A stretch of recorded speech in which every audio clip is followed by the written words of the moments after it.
MKEP yang kami hormati, perkenalah kami sebagai pembawa acara pada hari ini untuk membacakan susunan acara pada hari ini.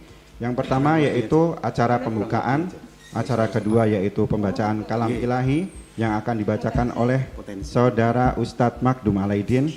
Acara selanjutnya yaitu menyanyikan lagu Indonesia Raya, yang acara selanjutnya yaitu himne Unisula. Acara keempat yaitu sambutan dari Rektor Universitas Islam Sultan Agung. Acara selanjutnya pemaparan materi strategi sukses Lektor Kepala dan Guru Besar dengan PAK 19. Yang selanjutnya yaitu sesi tanya jawab dan penutup. Untuk mempercepat acara hari ini, marilah kita mulai acara yang pertama yaitu pembacaan kalam ilahi. Marilah kita baca dengan pembukaan dengan umul kitab. Al-Hadiniyah wa kulli amalin shalihah. Al-Fatihah. Bismillahirrahmanirrahim. Acara selanjutnya yaitu pembacaan kalam ilahi yang akan dibacakan oleh Saudara Ustadz Magdum Alaidin. Kepadanya kami persilakan.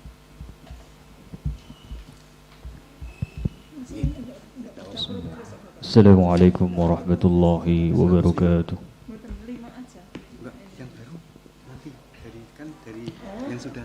A'udzu billahi minasy syaithanir rajim.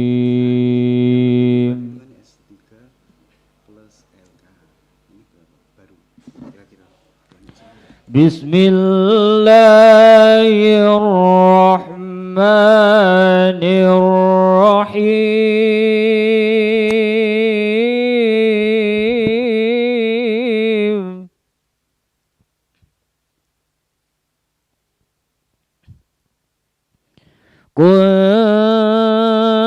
Kuntum khaira ummatin ukhrijat linnas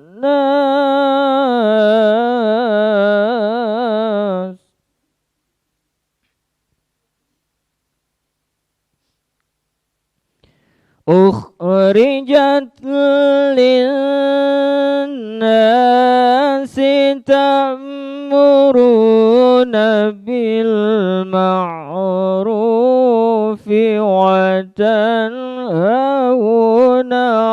'anil munkar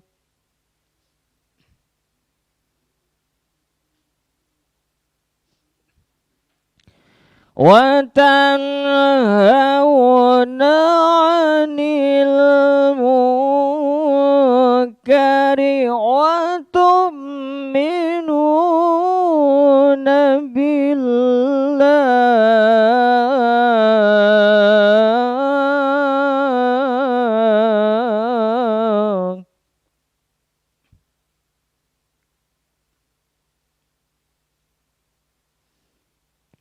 Walau amana ahlul kitabi lakana khairan lahum.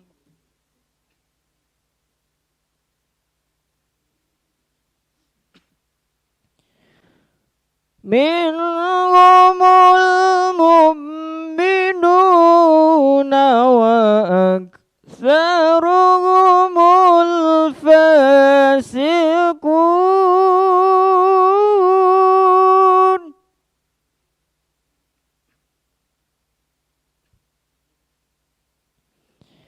La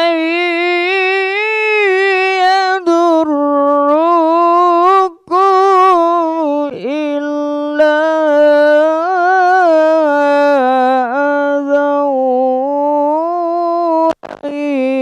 yuqatilukum yuwallukumul adbar.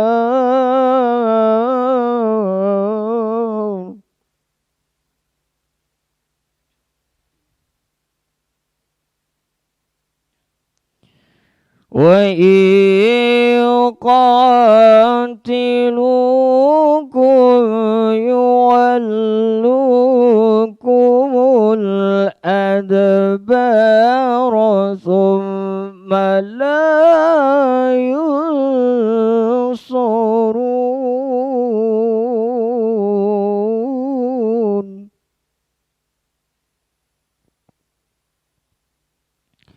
بسم الله الرحمن الرحيم.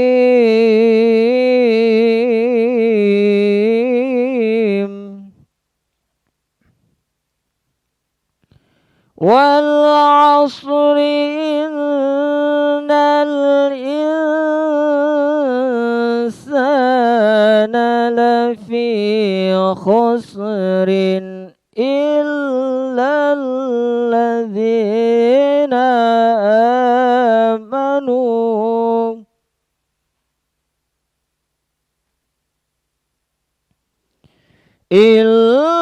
الذين آمنوا وعملوا الصالحات وتواصوا بالحق وتواصوا بالصبر. صدق الله العظيم.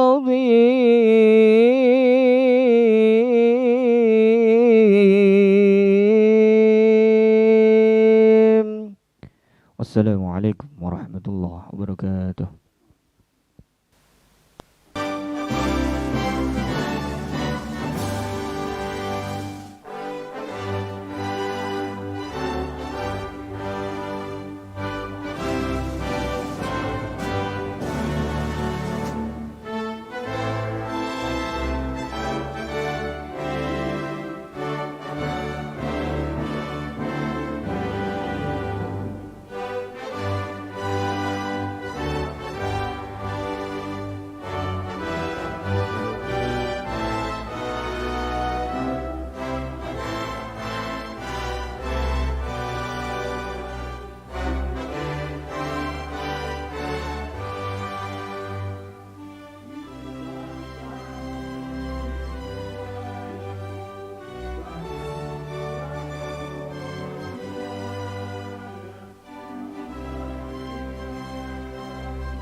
Hadirin kami mohon persilahkan untuk duduk kembali. Selanjutnya yaitu himne Unisula.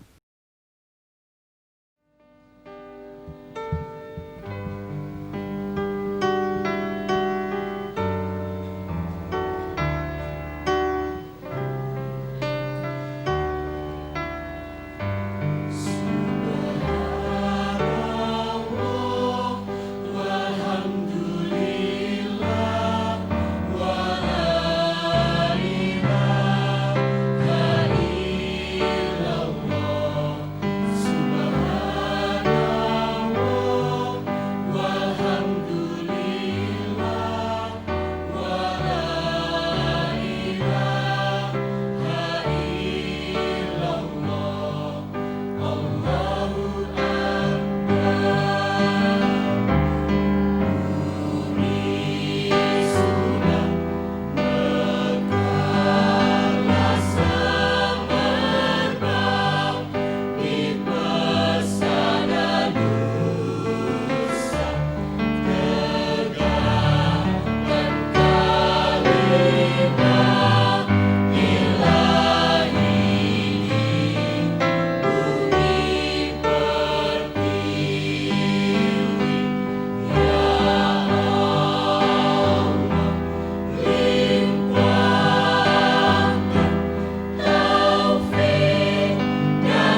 Kita lanjutkan kepada acara selanjutnya, yaitu sambutan Rektor Universitas Islam Sultan Agung kepada Bapak Dr. Andes Haji Bejo Santoso MT PhD. Kepadanya kami persilakan.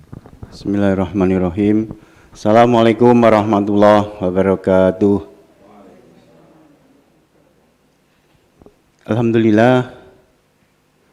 Alhamdulillahilladzi hadana li hada wa ma kunna linahtadiya laula an hadanallah. Allahumma sholli ala sayyidina Muhammad wa ala ali sayyidina Muhammad. Subhanaka la ilma lana illa ma 'allamtana innaka antal alimul hakim. Rabbi shrah li sadri wa yassir li amri wahlul 'uqdatam min lisani yafqahu qawli, amma ba'du. Pertama dan yang paling utama, marilah bersama kita memanjatkan puji syukur kehadirat Allah Subhanahu wa taala, karena dengan rahmat beliau kita bisa mengadakan kegiatan ini dalam keadaan sehat semua, alhamdulillah. Ini dan sampai sekarang kita masih bisa menikmati nikmat iman. Terbukti tadi kita masih melakukan sholat subuh, kemudian dilanjutkan dengan sholat duha. Ini kita syukuri karena nikmat yang luar biasa. Di sana masih banyak orang-orang yang tidak bisa mengamalkan amalan wajib ini. Yang kedua, salam dan salawat tentu saja untuk junjungan kita Nabi Agung Muhammad Sallallahu Alaihi Wasallam beserta keluarga, sahabat dan pengikutnya yang setia hingga akhir masa. Kemudian yang saya hormati Bapak Dr. Muhammad Sofwan Effendi, Direktur Sumber Daya Dikti, yang kita mengerin waktu dan akhirnya dapat hari Senin di sela-sela kesibukan beliau yang luar biasa. Nanti ada beberapa agenda. Mohon izin Pak Doktor, agenda-agenda penjenengan yang di player nanti kami share di Unisula sehingga Sivitas Akademika bisa mengikuti. Yang saya hormati Bu Wakil Rektor 2, Bapak Wakil Rektor 3, Bapak Ibu Dekan se-Unisula, pimpinan lembaga biro unit, lembaga semua yang saya hormati, dan wabil khusus Bapak Ibu peserta forum pencerahan yakni strategi mencapai guru besar dan lektor kepala dengan model PAK 19. Bapak Ibu yang saya hormati, Unisula sebagai universitas yang ada I-nya, sekali lagi, bukan sembarang universitas, sehingga semua elemen stakeholder itu merasa bahwa kita ini berada di institusi yang ada I-nya, Islam.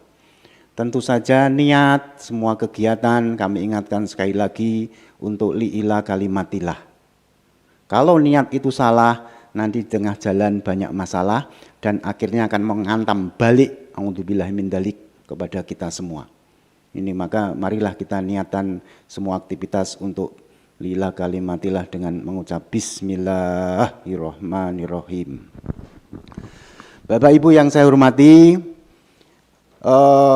Unisula dalam kaitannya ya harus ini ya, karena I nanti 2024 ini harus unggul untuk ISK ya. Untuk ISK ini mempunyai syarat yakni 2023 nanti 2024 juga ini jumlah guru besarnya itu harus lebih besar dari 15%. Dari jumlah dosen kita asumsinya 460, sehingga harus ada 70 GB. Ini walaupun tidak syarat mutlak, tapi ini sangat penting.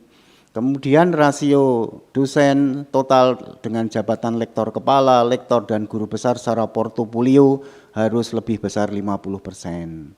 Ini pekerjaan yang tidak ringan yang saya embankan kepada Ibu Wakil Rektor 2 yang nanti akan meminta tolong kepada SDI dan tim percepatan JAPA untuk merealisasikan ini. Sekarang baseline kita mempunyai 12 guru besar dan yang sudah ada di Dikti, di Kementerian dan di LL Dikti semua berapa Bu? Usulan guru besar? 6 yang sudah di Dikti, yang sudah di kementerian, yang masih ada di LL Dikti? Masih di LL Dikti masih ada 2. Nah ini harus hafal, kalau nggak hafal ini ketua BSD-nya perlu dicokot sama Bu WR2, harus hafal. Kok nggak hafal gimana, ini setiap saat dan pikiran ini ketua BSD ini harus pikirannya bagaimana. Nanti ketua BSDI saya mintakan izin kepada fakultas untuk dikurangi jatah ngajarnya. Mosok ngajarnya sampai 35 SKS. Kapan ngurus universitas? Ini saya mintakan izin nanti untuk ngurus ini karena sangat penting. Kemarin dulu BSDI yang dulu itu Unisula tugasnya itu ngelajar kelas sore 40 SKS. Maaf guyon. Bimbing skripsi 50, tesis 20. Terus ngajar kelas pagi 15, lah kapan kerja untuk Unisula? Maka Bapak Ibu kami mohon keikhlasannya nanti yang kerja sebagai ketua unit biro lembaga di Universitas, mohon dikurangi jatah ini. Semester ini saya hanya minta ngajar 1 saja. Nah, Bapak Ibu yang saya hormati karena saking beratnya ini dan demi apa? Demi I-nya itu tadi. Karena kita sudah satu kelembagaan, bukan demi Bejo Santoso, bukan demi Eni, bukan demi yayasan, tidak. Karena kita sudah kadung universitas ini ada I-nya. Yang kedua, kemudian program fakultas mohon di ini, maka dengan itulah Bapak Ibu semua dari keinginan individu, keinginan prodi, dan keinginan fakultas dan tim, apabila ini klop, insya Allah mencapai 70 itu tidak akan susah. Bapak Ibu yang saya hormati, saya sendiri bejo kena dalil kuwi kaburo maktan indallahi antakulu ma la alun, ngomong tok. Iya, saya sudah di guru besar saya sudah di kementerian. Kemarin ada pemberitahuan bahwa karya saya yang 2 Scopus, yang 3 sebenarnya dengan Springer itu sudah terindeks Web of Science, itu dikembalikan. Katanya penulis pertama tidak sekaligus koresponden autor. Itu kan tidak ada syarat, kok ada tambahan syarat lagi. Besok kalau saya penuhi, mudah-mudahan tidak ada ini, ya kami sedang nggak apa-apa lah, samina wa atokna. Syarat apakah setiap tim penilai itu mempunyai kriteria sendiri atau apa, apakah itu peraturan baru tim PAK, saya tidak paham, nanti mohon dijelaskan Pak Dr. Sopwan, sehingga kita mantap. Dan ke depan saya Pak Dr. Sopwan dengan target yang sebegitu besar, kami mohon bimbingannya, kami mohon bantuan timnya, sehingga walaupun ini tidak bisa hubungan secara pribadi, secara sowan, Pak Sopwan kami sowani gitu, tidak bisa karena sedang ini pandemi, kami mohon waktunya untuk membimbing secara online. Dan siap kami diperlukan apabila untuk hubungan-hubungan forum-forum, apalagi yang harus kami selenggarakan di sini. Saya kira demikian apa yang bisa saya sampaikan. Mohon maaf apabila ada kata-kata yang tidak berkenan di hati Bapak Ibu para profesor, para doktor yang sangat cendekia. Ini demi untuk kemajuan kita bersama. Walafu minkum. Wassalamualaikum warahmatullahi wabarakatuh. Waalaikumsalam warahmatullahi wabarakatuh. Terima kasih kepada Bapak Rektor atas sambutannya. Acara selanjutnya yaitu pemaparan materi strategi sukses Lektor Kepala dan Guru Besar dengan PAK 19 kepada yang terhormat Bapak Profesor Dr. Muhammad Sofwan Effendi MED, kami persilakan. Dan acara kali ini akan dimoderatori oleh Ibu Emi Sutrisminah dan notulen oleh Saudara Andika Novianto ST. Kepadanya kami persilakan. Terima kasih Mas Aldino. Bismillahirrahmanirrahim. Assalamualaikum warahmatullahi wabarakatuh. Salam. Yang kami hormati Bapak Rektor, Ibu Wakil Rektor 2, Bapak Direktur Bidang SDM, Ristek Dikti, dan para Bapak Ibu dosen di lingkungan Unisula yang saya hormati. Baiklah, untuk pagi hari ini kita akan memperoleh pencerahan ini dari Bapak Muhammad Sofwan Effendi, dari Bapak Direktur, terkait dengan bagaimana ini strategi untuk percepatan pencapaian kenaikan jabatan fungsional akademik khususnya lektor kepala dan profesor untuk Bapak Ibu dosen di lingkungan Unisola. Waktu kurang lebih selama 60 menit Bapak untuk pemaparan materi dan nanti dilanjutkan untuk diskusi. Monggo waktu sepenuhnya kami haturkan kepada Bapak Sofan. Baik, terima kasih. Assalamualaikum warahmatullahi wabarakatuh. Alhamdulillahirabbil alamin. Nahmaduhu wa nasta'inuhu wa nastaghfiruhu wa na'udzu billahi min syururi anfusina wa min sayyiati a'malina. May yahdihillahu fala mudilla lahu wa may yudlilhu fala hadiyalah. Asyhadu an la ilaha illallah wahdahu la syarika lahu wa asyhadu anna Muhammadan 'abduhu wa rasuluhu la nabiyya ba'da. Pak Rektor yang saya hormati, para Wakil Rektor, Dekan, dan Bapak Ibu, hadirin Universitas Sultan Agung, Semarang. Berbahagia sekali kita hari ini dipertemukan dalam keadaan sehat, walafiat, walaupun dalam jarak yang berjauhan, tetapi komunikasi kita bisa dilakukan lewat online, lewat daring, dan mudah-mudahan ini kalau tidak salah pertemuan kedua ya dengan tim kami. Waktu itu saya tidak bisa hadir. Saya minta bantuan teman saya Pak Iwan untuk menyajikan juga tentang POPAK 2019. Jadi mudah-mudahan ini bisa menambah ya. Menambah, oleh karena itu saya hanya memaparkan yang menurut saya krusial saja gitu. Tidak saya paparkan. Kalau pemaparan materi seluruhnya biasanya sampai lebih dari 2 jam. Dan kita, kalau tadi Ibu Moderator 60 menit mungkin kurang dari itu, karena saya ingin memanfaatkan waktu sisanya untuk diskusi. Jadi mungkin pemaparannya paling 30-40 menit. Nanti kalau ada waktu, 30 menit kita bisa diskusi lebih jauh supaya lebih langsung ke teknis. Oke. Baik, terus selanjutnya. Bapak Ibu semua, kita coba bicara dulu tentang yang lebih filosofis, tentang new norm. Karena ini suasananya suasana di musim pandemi. Jadi ini menurut saya jadi dasar bahwa di masa new normal atau new norm itu kita coba memposisikan diri kita baik sebagai diri sendiri, sebagai sahabat, sebagai keluarga, dan sebagai masyarakat. Artinya 4 pilar ini harus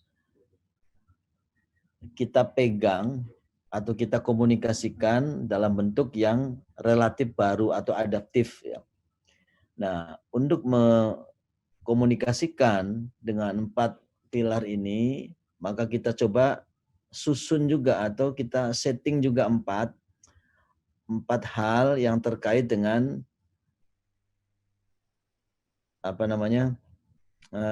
tata cara kehidupan kita sehari-hari di musim pandemi ini. Pertama, kita harus setting mindset kita bahwa di sekeliling kita ada virus yang namanya corona dan kita harus bersahabat dengan dia dengan cara berlaku sebagaimana yang disajikan dalam protokol kesehatan. Sehingga walaupun dia ada di samping kita tapi kita aman. Misalnya Bapak Ibu udah tahu bagaimana protokol kesehatannya, kemudian harus komitmen di antara diri kita kepada keluarga kita, sahabat, dan para masyarakat, harus komit untuk saling menjaga dan saling menghormati. Kemudian saling peduli terhadap diri kita dan diri orang lain, agar yang kita lakukan itu betul-betul merupakan satu kesepakatan bersama dan kita menjaga etika di antara tata krama dalam pergaulan, baik terhadap keluarga, terhadap sahabat, dan terhadap masyarakat. Dengan kondisi seperti ini, mudah-mudahan ini berlaku juga di kampus maupun di dalam rumah atau di luar rumah dan di luar kampus, sehingga kita bisa terhindar, atau bahasanya Pak beberapa gubernur itu, kita bersahabat dengan pandemi ini, kita bersahabat dengan corona ini, sehingga kita terhindar dari sifat tidak baiknya gitu, terhindar dari bahayanya. Oleh karena itu kita selalu berdoa agar kita diberikan kesehatan, diberi kekuatan, dan memberi keberkahan dari Allah Subhanahu wa taala agar apapun yang kita lakukan itu berguna dan membawa keberkahan buat kita dan keluarga kita. Amin. Ini sedikit saya ingin mengajak Bapak Ibu berpikir kenapa kita berubah di PO gitu. Jadi di PO kita berubah karena kita punya tujuan. Mungkin ini sudah banyak beberapa Bapak Ibu sudah mendengar dari paparannya Pak Mas Menteri atau paparannya Mas Dirjen, tapi saya ingin highlight sedikit saja bahwa salah satu arah kebijakan dan strategi dalam penguatan pendidikan tinggi berkualitas adalah ingin menjadikan perguruan tinggi sebagai produsen iptek, inovasi dan pusat keunggulan. Oleh karena itu, salah satu caranya adalah melakukan kerjasama dengan industri atau yang setara, industri atau organisasi profesi atau PT kelas dunia, yang lain-lain yang bisa bermanfaat untuk kita. Jadi kerjasamanya berdampak positif bagi Unisula misalnya. Sehingga ini penting, lebih-lebih di swasta, yang banyak fleksibilitas dalam pengelolaan pendanaan, tetapi kita harus lebih aktif memainkan peran itu. Dan ketiga pilar itu, sehingga 7 poin ini sebetulnya menjadi dasar kenapa kita bergerak ke arah Merdeka Belajar.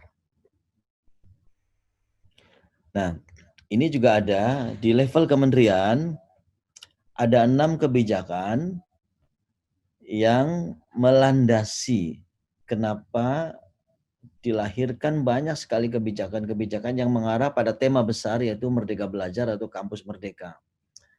Misalnya kita coba kembalikan pada general education, pemahaman, wawasan, kebangsaan, dan bela negara. Ini sebagai wujud landasan dari pembinaan karakter, penciptaan karakter unggul. Kemudian setiap sivitas akademika, terutama mahasiswa, plus juga dosen, itu diharapkan ada pengembangan leadership di dalam, khususnya mahasiswa, di dalam ekstrakurikuler untuk pengembangan kepemimpinan, bekerja dalam tim agar terus dikembangkan sehingga budaya kolaboratif dan kompetitif itu lazim dilakukan di perguruan tinggi. Salah satu challenge dari seorang leadership itu memenangkan kompetisi di dalam hal-hal yang positif. Nah, ini yang ketiga, ini penting. Ini yang menjadi dasar kenapa kita melakukan perubahan dalam POPAK. Pendampingan dosen atau dosen sebagai penggerak. Jadi diharapkan dalam kebijakan Merdeka Belajar itu dosen melakukan banyak aktivitas, banyak improvisasi di dalam dan di luar kampus. Sehingga dia bisa menjadi penggerak bagi kemajuan kampus dan kemajuan pembelajaran atau pelaksanaan tridharma bagi mahasiswanya. Begitu juga di guru juga sebagai penggerak. Jadi kurikulum yang diciptakan itu pada intinya adalah di dosen nantinya, di kelas. Ketika berada di kelas, guru dan dosen itu dialah panglimanya gitu. Jadi bukan patuh pada kurikulumnya, tapi kurikulum sebagai batasan normatif, sebagai batasan kurikuler agar kita tidak lari, tetapi jenderalnya itu adalah dosennya itu atau gurunya itu.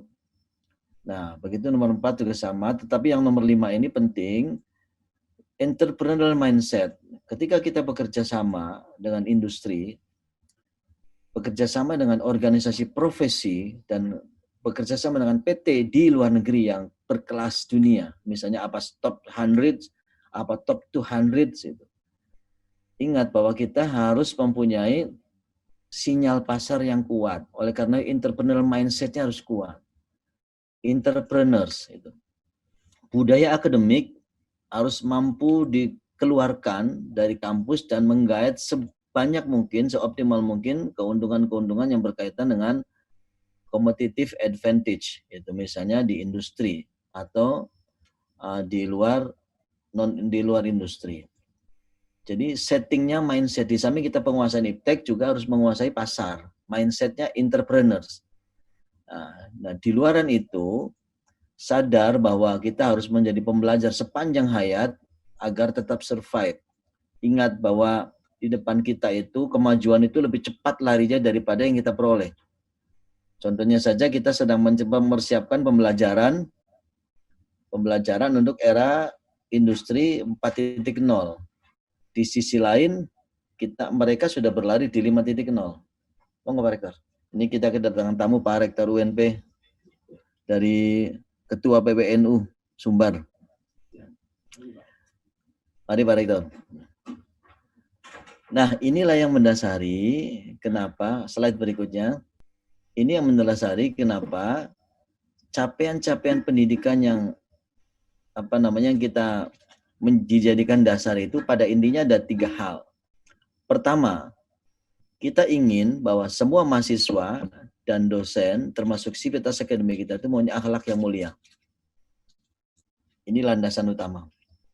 Kemudian kampus di dalam sivitas akademiknya diharapkan mempunyai visi iptek, mempunyai visi kemajuan teknologi, ilmu pengetahuan dan teknologi. Dan yang ketiga jangan lupa, di samping pemahaman terhadap teknologi, terhadap ilmu pengetahuan, kita juga harus peka terhadap kebutuhan pasar. Inilah yang 3 hal ini yang menjadi inti dasar capaian pendidikan yang dikedepankan melalui kebijakan Merdeka Belajar atau Kampus Merdeka. Sehingga dengan harapan bahwa akan lahir lulusan-lulusan kita atau minimal output dan outcome-nya ada nilai-nilai spiritualitas yang dibangun setelahnya atau yang sudah tertata selama di kuliah. Kemudian ada nilai-nilai kehidupan dari masyarakat, life value dari masyarakat yang ditaruh di kampus atau kebudaya akademik yang dari kampus ditularkan keluar sebagai bentuk edukasi. Sehingga antara nilai kehidupan dan pengetahuan itu dikolaborasikan dari kampus ke masyarakat, dari masyarakat ke kampus. Basicnya adalah spiritualitas. Sehingga ketika kita mempunyai keterampilan, mempunyai sikap mental dan etika profesi itu tidak lari dari 3 hal tadi. Akhlak, visi iptek, dan menangkap sinyal pasar. Inilah landasan utama kenapa POPAK kita berubah. Kenapa? Karena ketika kita bicara pasar, ketika kita bicara iptek, maka setiap dosen itu punya disparitas, punya berbagai macam keahlian yang setara. Artinya tidak hanya kemampuan menulis dalam publikasi ilmiah. Oleh karena itu kita akan dorong ke depan revisi PO-nya itu nanti melulu hanya publikasi ilmiah yang terbit di Q1 misalnya atau yang indeksasinya di atas 0,1, di atas 0,25 termasuk juga PO. Yang lebih dari itu yang disetarakan. Misalnya karya monumental seorang dosen. Karya monumental seorang pekerja seni yang kebetulan dosen. Karya teknologi yang langsung dinikmati masyarakat walaupun tidak terbit. Nah, itu nanti menjadi landasan kita. Nah, masalahnya adalah ketika kita ingin menggulirkan itu, ada aturan yang harus diubah dulu, yaitu Permenpan RB.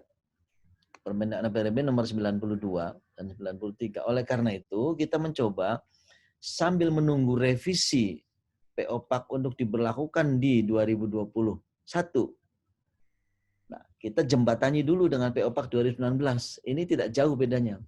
Karena pada dasarnya 2019 juga sudah mengarah ke sana. Hanya saja memang masih ada publikasi ilmiah menjadi syarat khusus. Gitu. Karena itu kenapa? Karena Permenpan RB-nya belum berubah. Sedangkan di Permenpan RB itu sudah sangat jelas bahwa satu-satunya syarat khusus untuk guru besar adalah publikasi ilmiah internasional. Nah, ke depan akan kita ubah dengan caranya itu. Tapi sambil menunggu itu kita coba apa namanya, diadaptasi atau di semacam sosialisasi dengan POPAK 2019. Berikutnya nih.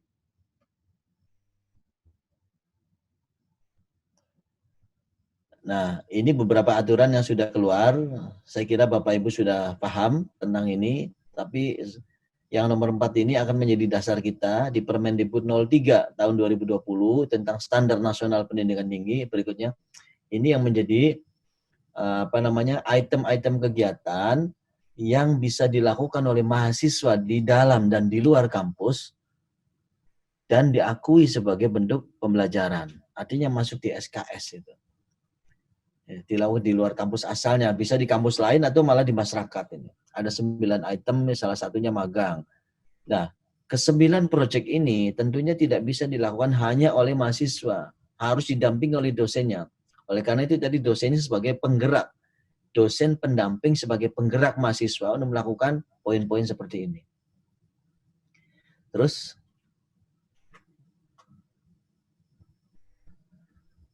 kita punya sasaran program. Ini yang nomor 2, ini presentasi dosen yang memiliki pengalaman bekerja di industri. Artinya kita tidak perlu tidak perlu antipati bahwa seorang pekerja di luar itu walaupun misalnya belum S2 tapi punya pengalaman kerja yang luar biasa, itu kita bisa rekrut. Atau dosen kita yang punya pengalaman bekerja di industri atau punya pengalaman sertifikasi di industri atau organisasi profesi lainnya, itu kita bisa manfaatkan sebagai salah satu capaian dalam rangka peningkatan kualitas dosen sebagai sasaran program. Kenapa? Ini kebetulan Unisula memang swasta, tapi kalau di PTN itu menjadi IKU, indikator kinerja utama, itu salah satunya 3 diantaranya itu tentang SDM. Itu presentasi dosen yang bersertifikat, sertifikat di kepakarannya ya, apakah sertifikat di accounting, sertifikat di engineer atau sertifikat di bidang lain. Kemudian presentasi dosen yang mempunyai pengalaman bekerja di industri atau minimal tersertifikasi di industri atau organisasi profesinya, dan ini S3. Yang presentasi dosen yang berkualitas S3 itu biasanya kita tawarkan dalam bentuk beasiswa. Beasiswa kita masih cukup banyak, dalam tahunnya 1 tahun itu paling tidak kurang lebih 1.000 orang, dan itu berlaku untuk dosen yang PNS, PTN maupun PTS itu. Baik melalui Dijen Dikti maupun yang dikelola oleh LPDP, tapi atas inisiatif Dijen Dikti. Ini sekiranya dilewatin aja lah. Ini juga lewat aja. Nah, saya ingin menawarkan beberapa item sebelum sampai ke PAK ya, bahwa yang dilakukan di Direktorat Sumber Daya itu, di samping karir itu tentang PAK, dosen, juga ada namanya kompetensi. Kompetensi itu peningkatan kualitas biasanya non-negeri. Bentuknya biasa magang, bisa WCP, World Class Professor, bisa data sharing, bisa juga lesson study, bisa juga BIMTEK. Tanggal 27-24 besok ada webinar nasional tentang BIMTEK untuk penulisan karya ilmiah internasional. Itu silakan kalau mau diikuti 24-27 itu penyelenggaranya dari Direktorat Sumber Daya, dan kita hadirkan para pembicara-pembicara yang sudah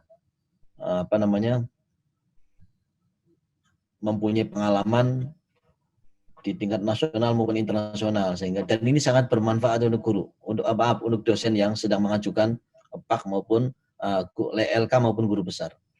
Kualifikasi tadi tentang beasiswa, dan kemudian ini yang baru kita akan mencoba bahwa untuk penguatan penelitian di perguruan tinggi, kita coba desain program untuk mungkin tahun depan ini, penelitian keilmuan dan PPM. Artinya di samping yang ada di Ristek, Kemristek, BRIN, itu juga kita coba basis penelitian keilmuan itu adanya di Dikbud dan ada di perguruan tinggi.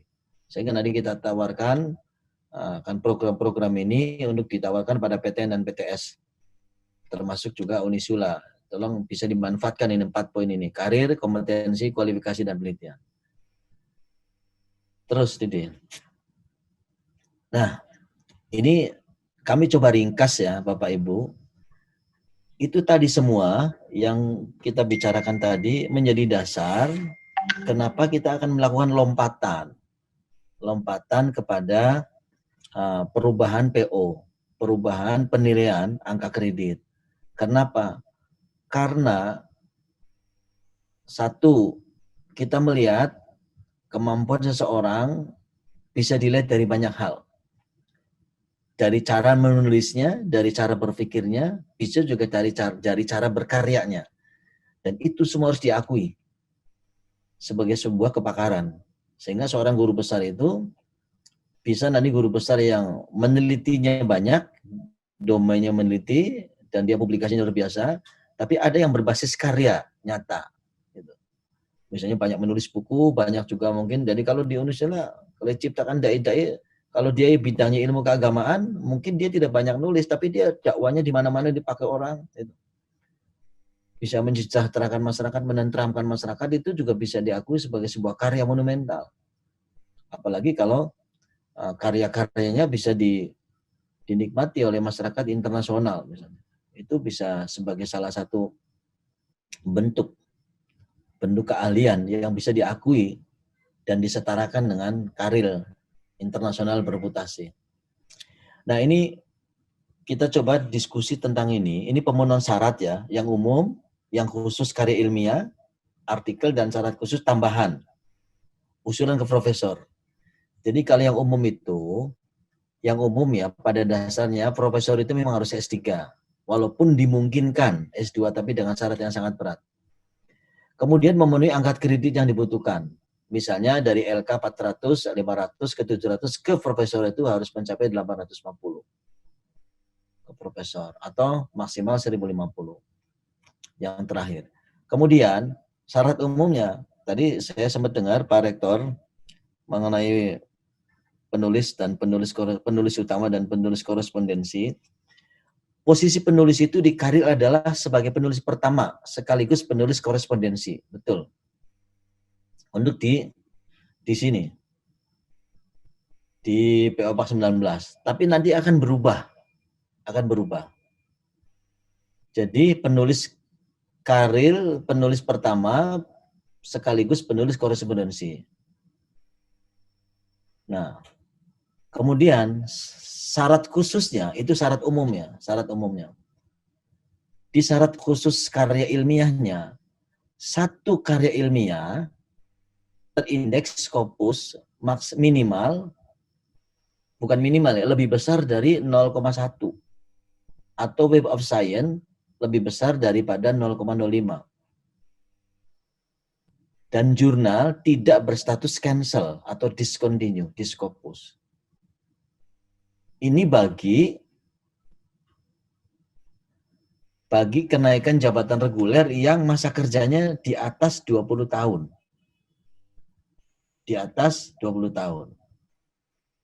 Bagi yang masa kerja di bawah 20 tahun, maka karya ilmiah itu indeksasinya harus di atas 0,5 untuk yang Scopus. Dan Web of Science 0,50. Sama. Jadi perbedaannya di sini. Perbedaannya hanya pada di karya ilmiah yang indeksasinya. Kalau masa kerjanya di atas 20 tahun, cukup di atas 0,1. Sama dengan yang 2014. Kalau yang sebelum 20 tahun, artinya dia mempunyai masa kerja minimal. Itu berarti harus 0,5 Scopusnya. Ini kok balik ya? Coba kegeser tadi. Gambarnya kegeser. Oke, ya sudah. Nggak kebaca sih sebelah. Nah, sebenarnya kriteria jurnal. Kriteria jurnal ini sama ya. Karya ilmiah yang diterbitkan ditulis dengan kaidah ilmiah, etika akademik, ISSN, ditulis dengan menggunakan bahasa PBB, ada dewan redaksi, pakar di bidang sedikitnya 4 negara. Ini tolong diperhatikan bahwa kebanyakan kita terbit di jurnal yang rata-rata penulisnya dari Indonesia dan itu terindikasi predator.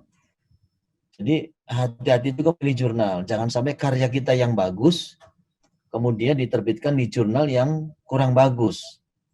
Sehingga kita nanti oleh reviewer dianggap tidak bereputasi jurnalnya. Padahal tulisan kita bagus. Bagaimana dengan yang seperti itu? Apakah bisa dinilai? Bisa dinilai karyanya, tetapi jurnalnya tidak. Sehingga nanti menambah poin, tetapi tidak bisa dijadikan syarat khusus. Tidak bisa dijadikan syarat khusus. Nah, kemudian ada syarat khusus tambahan. Ada syarat khusus tambahan itu, pertama, pernah mendapatkan hibah penelitian kompetitif atau penugasan tingkat daerah, nasional, kementerian, internasional, korporasi, atau di internal perguruan tinggi. Dan harus berposisi sebagai ketua. Tidak boleh ketua dalam penelitian program tesis atau disertasi.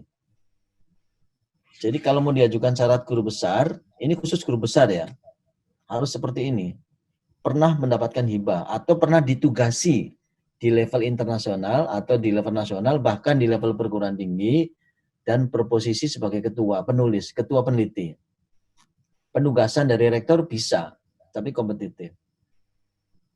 Atau kompetitif. Atau pernah membantu membimbing program doktor. Minimal 1 orang. Atau pernah menguji sekurang-kurangnya 3 mahasiswa program doktor. Baik di perguruan tinggi sendiri maupun di perguruan tinggi lain. Ini berlaku dua-duanya ya. Yang tambahan ini berlaku dua-duanya, artinya berlaku dua-duanya baik yang untuk masa kerjanya di atas 20 tahun maupun yang sebelum 20 tahun. Gitu. Kemudian pernah sebagai reviewer sekurang-kurangnya 2 jurnal internasional berreputasi yang berbeda. Jadi sebagai reviewer di jurnal internasional berbeda. Ini tidak dibatasi berapa, tapi minimal 1. Nah, syarat khusus tambahan yang kedua bagi yang masa kerjanya di bawah 20 tahun adalah 1, melampirkan bukti pembimbingan tugas akhir. Paling sedikit 80 lulusan diploma sarjana sebagai pembimbing utama. Atau, ini atau ya, jadi tidak harus itu. Bisa salah satunya. Paling sedikit 20 lulusan magister atau pembimbing utama.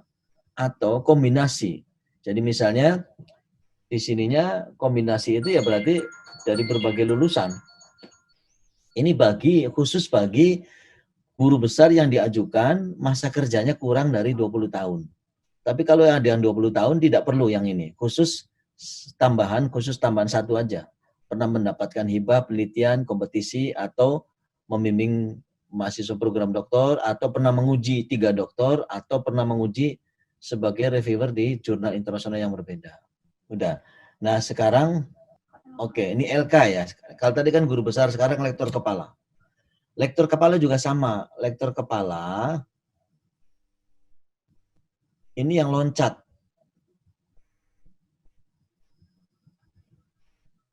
Loncat jabatan.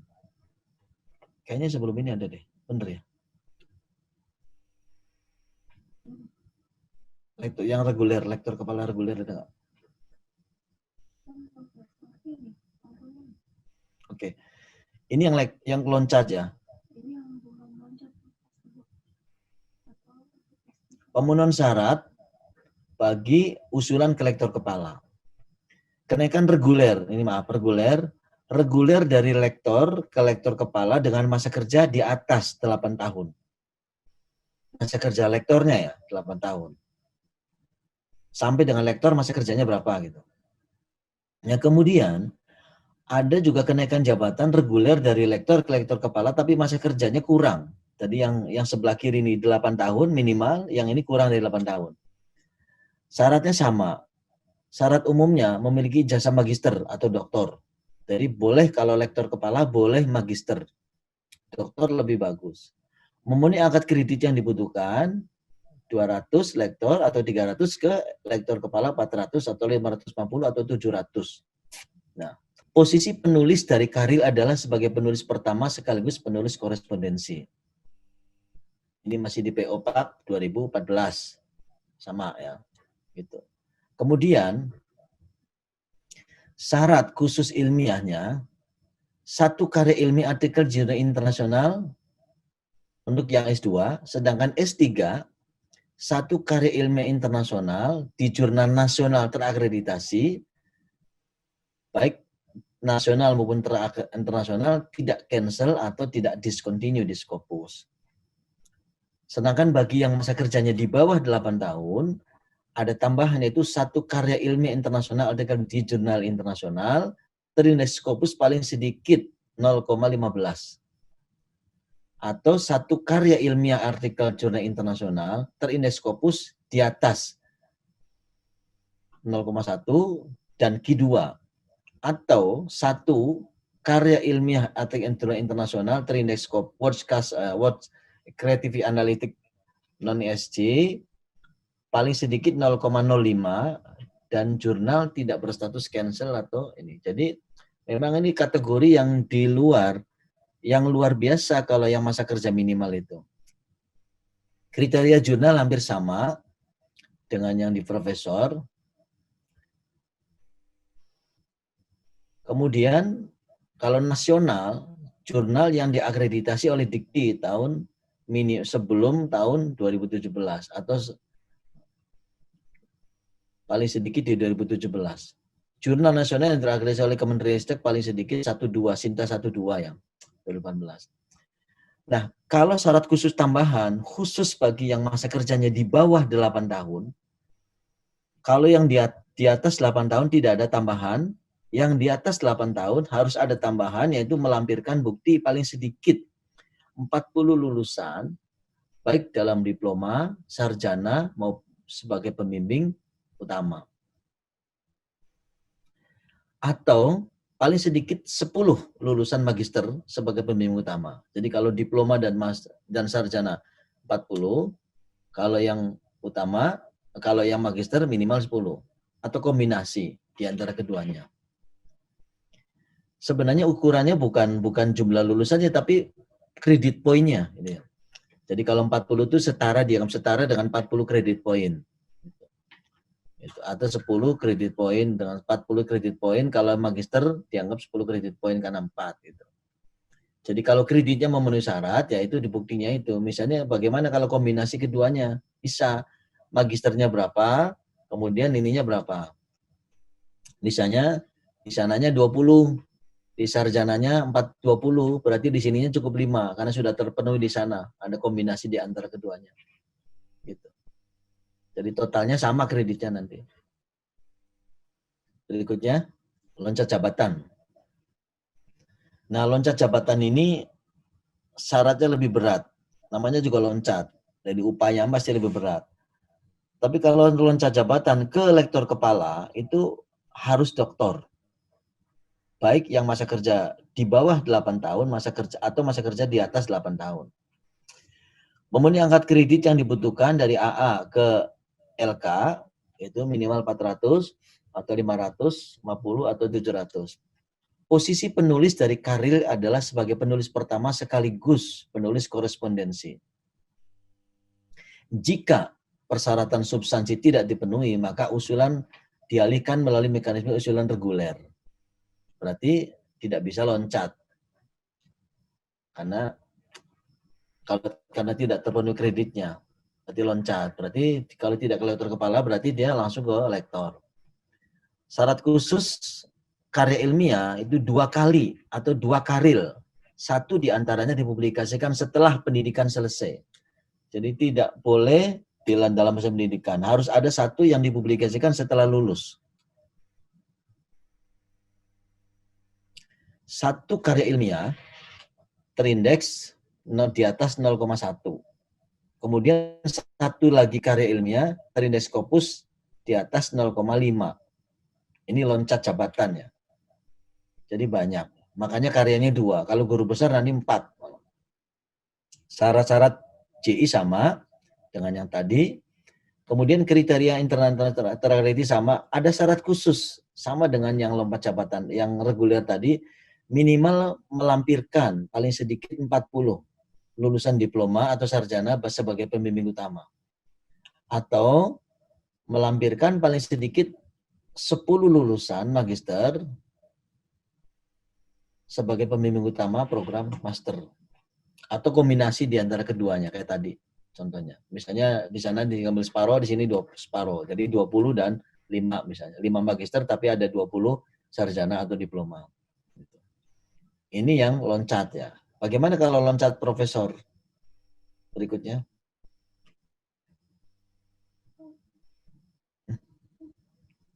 Oh, udah. Loncat profesor itu butuhnya 4. Ya. Sama programnya hanya butuhnya 4. Nah, sekarang saya ingin membahas coba yang bagan. Agak lama ini. Ya. Nah, ini hal baru bagi Bapak Ibu pengusul atau calon pengusul. Jadi ada skema baru, ada SOP baru. Urut-urutannya adalah setelah usulan diterima melalui sistem oleh perguruan tinggi maupun L2 Dikti, diajukan di sistem, maka usulan itu akan dinilai dalam waktu 15 hari kerja. Penilaian usul 1. Kalau LK ya dinilai 1 kali, kalau guru besar dinilai di pertama atau penilai tim besar. Nah setelah itu, setelah lolos baru dinilai dalam lokakarya atau tim kecil. Nah, yang baru adalah setelah lokakarya ini, kita ada 3 pilihan. Lokakarya dan lolos, itu langsung ditetapkan angka kreditnya. Lokakarya tidak lolos. 1 kali, 2 kali, bahkan 3 kali, kemudian kita undang audiensi. Atau boleh juga Pak Rektor mengusulkan audiensi. Jadi audiensi ini bisa 2, bisa inisiatif dari Direktur Sumber Daya, bisa dari saya atau dari rektornya mengajukan supaya diaudiensi. Nanti setelah audiensi lolos. Nah, yang audiensi ini ada 2 lagi. Audiensi lolos dia langsung penetapan angka kredit itu di nomor 2. Tapi ada audiensi, maaf, audiensi tidak sepakat, tidak deal antara reviewer dengan pengusul. Itu di nomor 3. Kami sediakan mekanisme banding yang kemarin dilakukan oleh Unisula. Ada 2 pengusul guru besar dari Unisula yang pada saat audiensi tidak menerima hasil dari penilaian reviewer. Artinya ada yang diklaim tidak sependapat dan itu diizinkan sekarang. Kalau dulu nggak bisa, harus tetap audiensi, harus tetap diperbaiki. Kalau sekarang saya izinkan banding. Saya izinkan banding, kemudian dalam banding itu, Dirjen Dikti selaku ketua tim banding mengambil alih penilaian dan memutuskan final. Nah, susunannya adalah Dirjen Dikti sebagai ketua tim banding, Direktur Sumber Daya sebagai sekretaris, dan anggotanya adalah Sekretaris Jenderal, Inspektur Jenderal, Sekretaris Direktorat Jenderal Pendidikan Tinggi, Kepala Biro Hukum, dan Kepala Biro SDM. Satu lagi dari unsur teknis. Nah, kemarin kebetulan 2 orang dari Unisula, kebetulan kalau nggak salah dua-duanya ilmu hukum ya. Dari Fakultas Hukum dua-duanya, Ibu Andis kalau nggak salah satu lagi. Itu memenangkan di banding ini. Jadi di banding itu, di samping kita hadirkan pengusul dan reviewer, juga kita bisa mengundang reviewer lain sebagai second opinion, sebagai bentuk pengayaan pendapat untuk diputuskan oleh Dirjen Dikti dan timnya. Nah ini kalau tim bersepakat, dan kemarin sudah ada prakteknya, benchmarknya sudah ada, dua pengusul banding dari Unisula dan dua-duanya dimenangkan oleh Pak Dirjen, oleh komisi maksud saya. dimenangkan oleh komisi sehingga dua-duanya ditetapkan PAK-nya. Sekarang masih diproses PAK-nya, masih dalam proses penetapan. Tapi kan kemarin sudah pemberitahuannya sudah ya, sudah disampaikan, dua-duanya disetujui bandingnya dan menang. Gitu. Nah setelah itu baru proses penetapan jabatan. Nah penetapan jabatan ini memang sampai saat ini masih menurut Permendikbud masih dilakukan ditandatangani langsung oleh Mas Menteri. Nah, belum didelegasikan ke level yang di bawahnya, apakah Sekjen apa Dirjen Dikti. Jadi memang ada proses-proses seperti ini. Ada dua hal yang kita perbaiki di sini. Pertama, memperpendek jarak penilaian sehingga masa tunggu untuk para pengusul itu relatif lebih cepat daripada sebelumnya. Yang kedua, caranya adalah kita mengubah SOP-nya. Yang kedua, kita menambah jumlah reviewernya dan frekuensinya kita tambah. Kalau dulu 2 bulan sekali dilakukan penilaian, sekarang setiap minggu dilakukan penilaian. Setiap minggu dilakukan penilaian, jadi dalam 1 bulan ada 4 minggu. Minggu pertama penilaian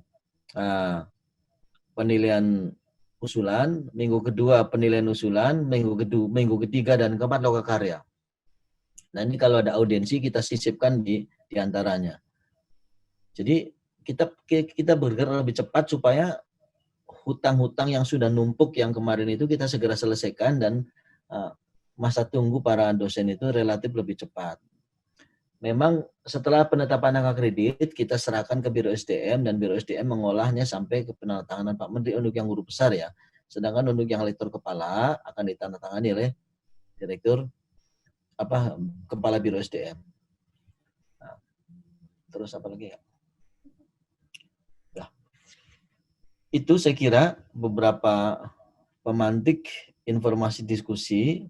Nanti ya kita akan kita akan diskusi lebih jauh. Barangkali ada beberapa yang ini sekarang waktunya masih jam 10.20 ya.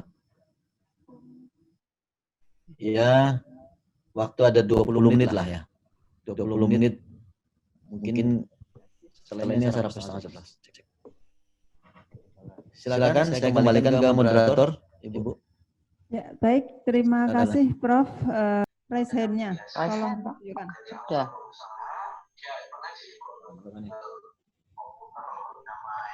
Ya, Bu Emi. Assalamualaikum warahmatullahi wabarakatuh. Waalaikumsalam warahmatullahi wabarakatuh. Pak Sofwan Effendi, Direktur Sumber Daya Dirjen Dikti yang kami hormati, Pak Rektor dan Bapak Ibu sekalian. Saya ingin tanya Pak Direktur yang pertama, untuk jurnal-jurnal predator, ya, khususnya yang dalam negeri, barangkali yang ada indeks-indeks yang menjadi nomenklatur di Dikti, itu dipublish saja atau diberi warning. Di warning atau ditutup atau di SP dan lain sebagainya. Itu yang pertama, sehingga tidak memberikan justifikasi peluang dan sebagainya bagi calon-calon untuk memperbaiki daripada Java dosen. Ya. Yang kedua, kita masih mengacu pada PAK 2019 ya Pak Direktur ya? 19 betul. Ya, dan yang Pak Direktur utarakan ini ada kemungkinan perubahan untuk masa yang akan datang. Pertanyaan saya adalah kapan itu akan diterbitkan secara resmi. Dan yang ketiga, bagi para pengusul-pengusul khususnya di jabatan profesor, ini kan ada beberapa tahapan. Dari reviewer luar, ya, kemudian reviewer dalam sendiri, kemudian reviewer di LL Dikti, dan tim PAK pusat. Ya. Masing-masing nilainya biasanya beda-beda. Ya, dalam menilai suatu jurnal pada pengusul itu. Pertanyaan saya, apakah ini tidak subjektif ya? Bagi saya kalau kita sudah submit, accepted, itu kan sudah ada tahapan peer review yang dilakukan dengan blind reviewer. Blind reviewer itu kita tidak tahu yang mereview jurnal kita ini siapa, ya. Tetapi revisi-revisi itu nanti akan muncul. Ada minor, ada reject, ada major revision, and so on. Nah, pertanyaan saya, bagaimana untuk meminimalisasi hal ini?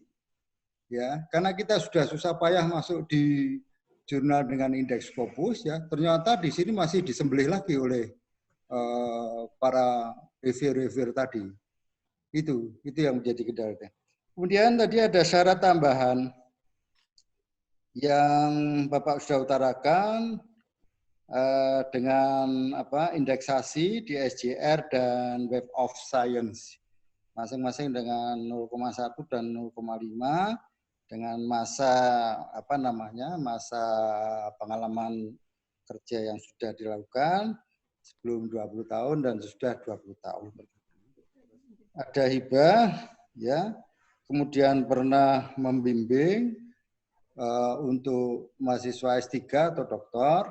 Ya, kalau itu membimbing atau menguji dalam disiplin ilmu yang lain, ya, bagaimana menurut Bapak dalam hal ini? Kemudian kenapa untuk indeksasi di SJR sama Web of Science itu beda gitu? Terima kasih. Matur nuwun. Assalamualaikum warahmatullahi wabarakatuh. Assalamualaikum warahmatullahi wabarakatuh. Mbak? Langsung dijawab Pak. Dikumpulkan dulu, Bu. Bagaimana, Prof? Langsung dijawab, Prof? Boleh. Kalau mau langsung jawab, nggak apa-apa. Baik. Jadi sebenarnya kalau jurnal-jurnal di laman itu, Pak, memang yang kita publish itu yang saat ini memang jurnal-jurnal internasional. Dan kita tidak mau warning, tetapi yang kita warning adalah calon pengusulnya. Karena kita bicara internal. Karena kalau sudah warning jurnalnya, kan kita berurusannya dengan hukum. Jadi kita, karena harus ada pembuktian. Tapi kita yang kita himbau adalah para penulis yang di dosen untuk tidak menggunakan jurnal itu.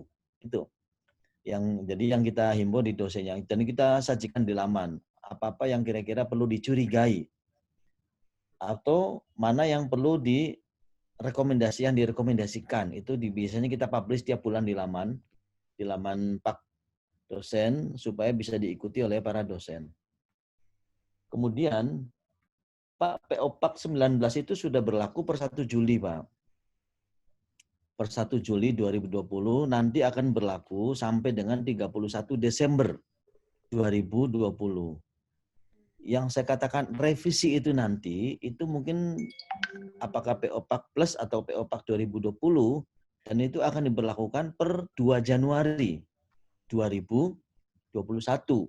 Sedangkan yang kita bicarakan ini adalah PO-PAK 2019 yang pernah ditetapkan oleh Pak Dirjen Dikti, Dirjen SDID saat itu Prof. Ali Gupron, tetapi belum pernah diberlakukan. Dan hari inilah kita berlakukan 1 Juli sampai dengan 31 Desember 2020.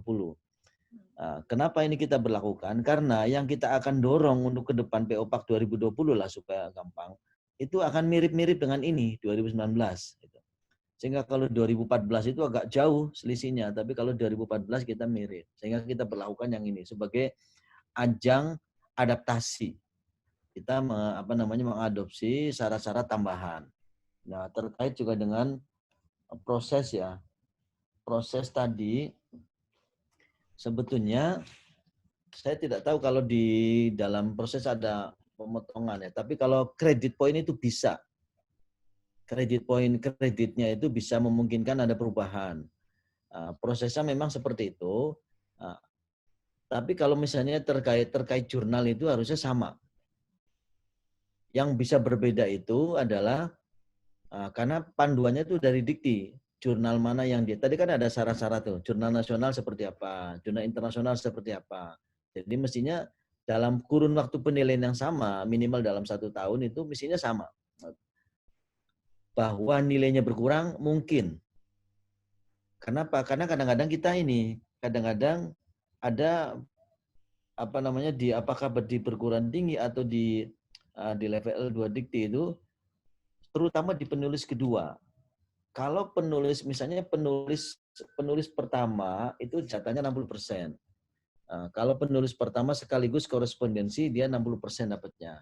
Nah, biasanya nih penulis keduanya ini, penulis kedua itu kan 40%. Tetapi kalau penulisnya satu, kalau penulis keduanya ada dua, maka 40% itu dibagi dua. Kalau penulis keduanya ada tiga, penulis kedua, ketiga, keempat misalnya, berarti dibagi tiga, 40% itu. Jadi 40% itu dibagi sejumlah penulis pendamping. Bukan hanya penulis, bukan masing-masing dapat 40. Ada juga yang waktu itu menilai masing-masing dikasih 40%. Angkanya seolah-olah tinggi, padahal setelah dinilai ulang, harusnya 40% itu dibagi lagi, ada berapa penulis pendampingnya gitu. Tapi kalau penulis satu tetap dapatnya segitu. Nah, bagaimana kalau penulis korespondensi dan penulis pertama berbeda orang? Penulis pertama dapat 40%, penulis kedua dapat 40, penulis korespondensi dapat 40%, yang 20% sebagai penulis kedua, penulis pendamping, dan seterusnya. Itu. Ini yang seringkali tidak ada beda persepsi di sini nilai ini. Jadi jatah penulis keduanya itu tidak dibagi, yang seringkali berbeda di unsur penulisan, di unsur penelitian. Nah, kemudian kenapa berbeda? Karena memang perhitungannya berbeda, Pak.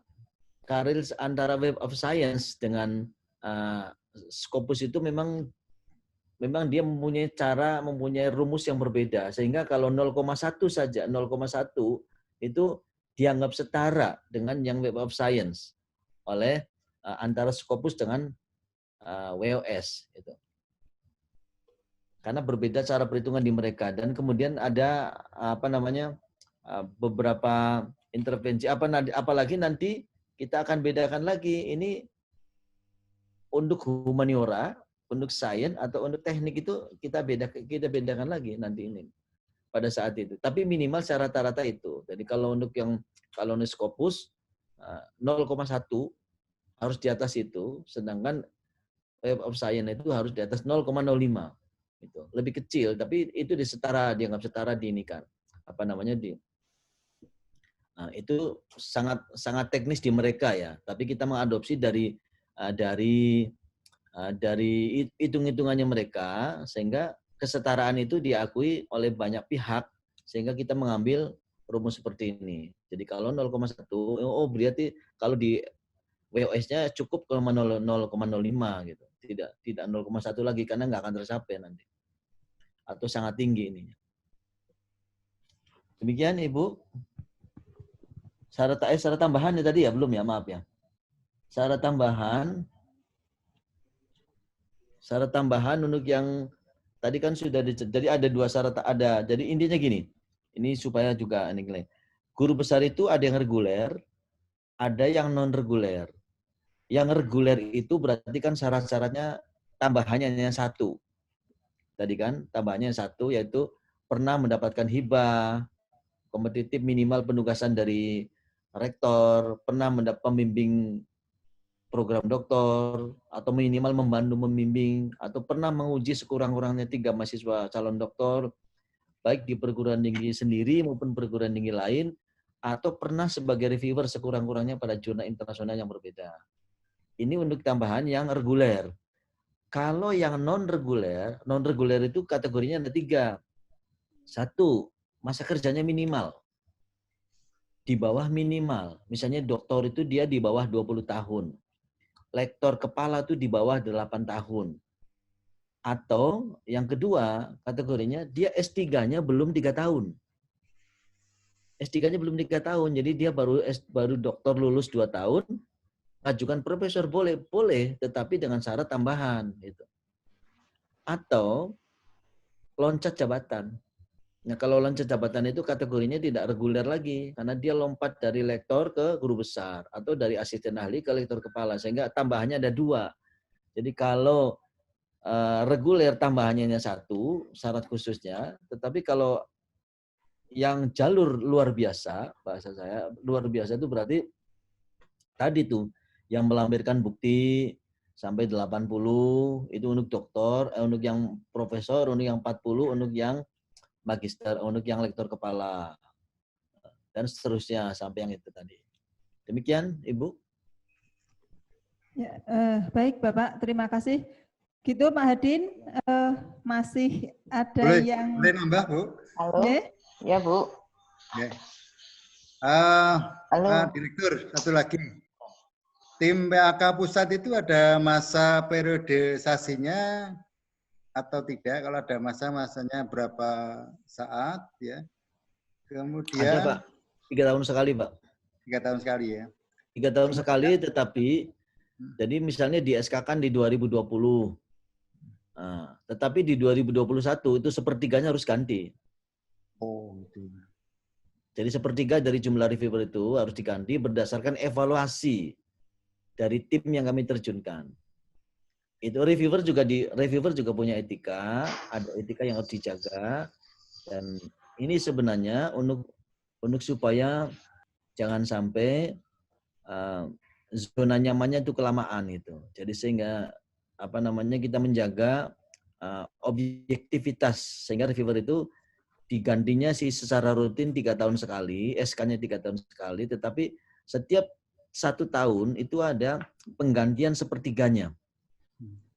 Untuk satu usulan calon profesor, ya, berapa tim PAK yang menilai untuk satu calon itu, Pak Direktur? Kalau di tim besar 1 Pak, 1 orang. 1 orang. Kalau di tim besar 1, kan penilaian pertama maksud saya kan, penilaian pertama itu dinilai oleh 1 orang.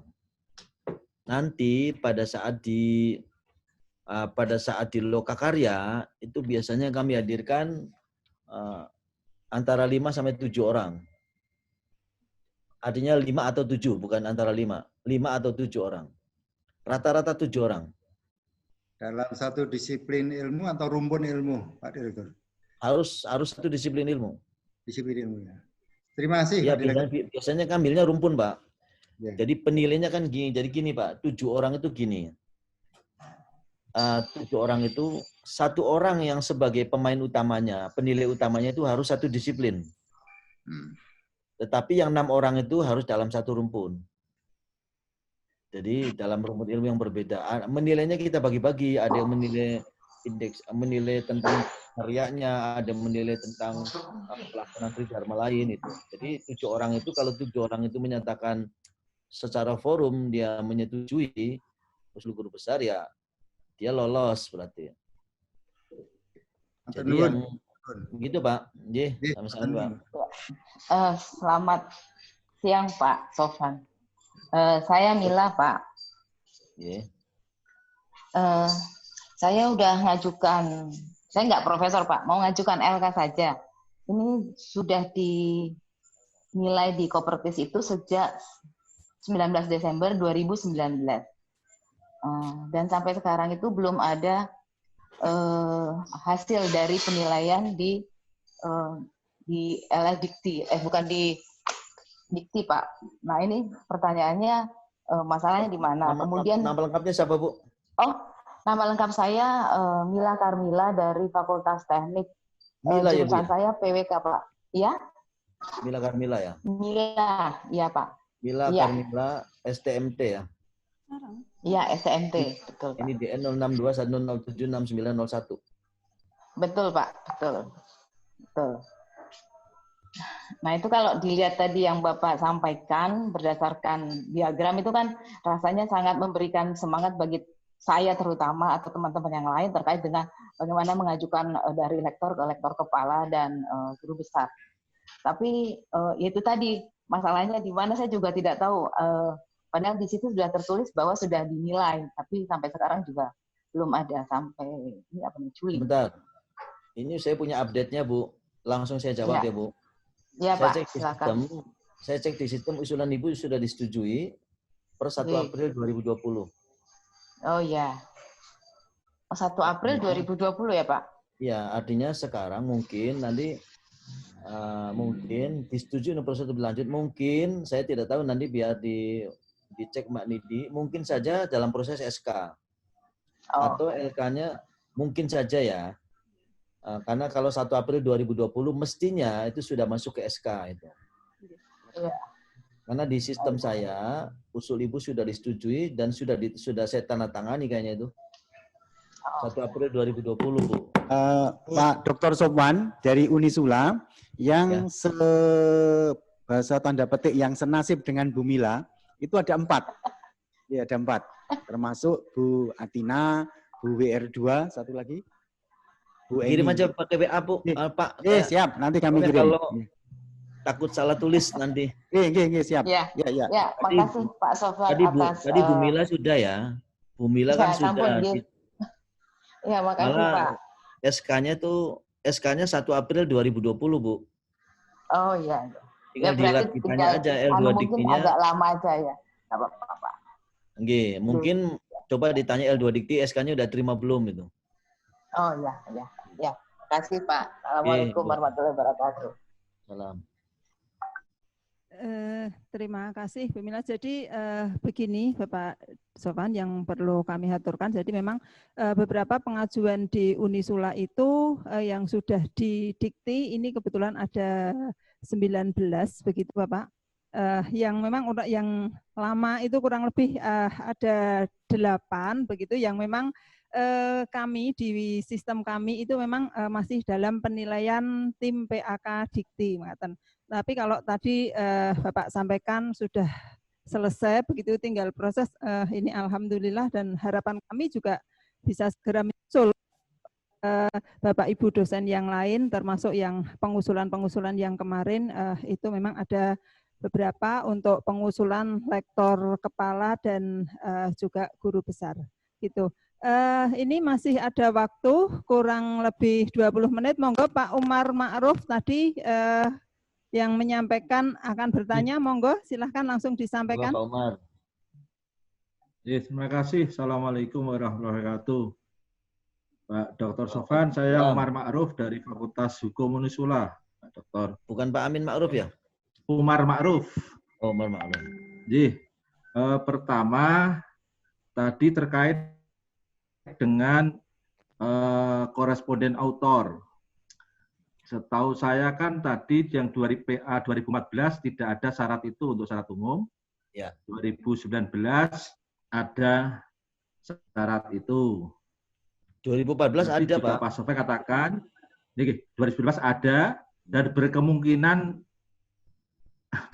akan dikoreksi, berkemungkinan. Tapi oke, ini yang untuk pengajuan 2014 Pak Sofyan, ya. Kemudian dikembalikan. Kok itu tertulis karena terkait dengan tidak ada koresponden autor gitu. Nah, pertanyaannya berlakunya sebenarnya pada posisi bagaimana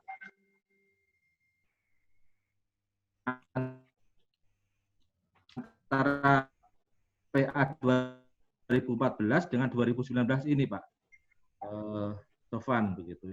Yang kedua, Pak mungkin karena khusus ya ada berhubungan dengan bagaimana supaya kita bisa memantau pergerakan dari teman-teman, karena saya sekretaris Senat Unisula Pak Sofwan, teman-teman yang sudah kami rapat senatkan itu, yang bagaimana perkembangannya di dikti terutama. Kira-kira bagaimana kami bisa mengetahui lebih cepat karena kondisi pandemi seperti ini. Terima kasih. Assalamualaikum warahmatullahi wabarakatuh. Waalaikumsalam. Yang tadi nanti. Sebentar, baik Pak.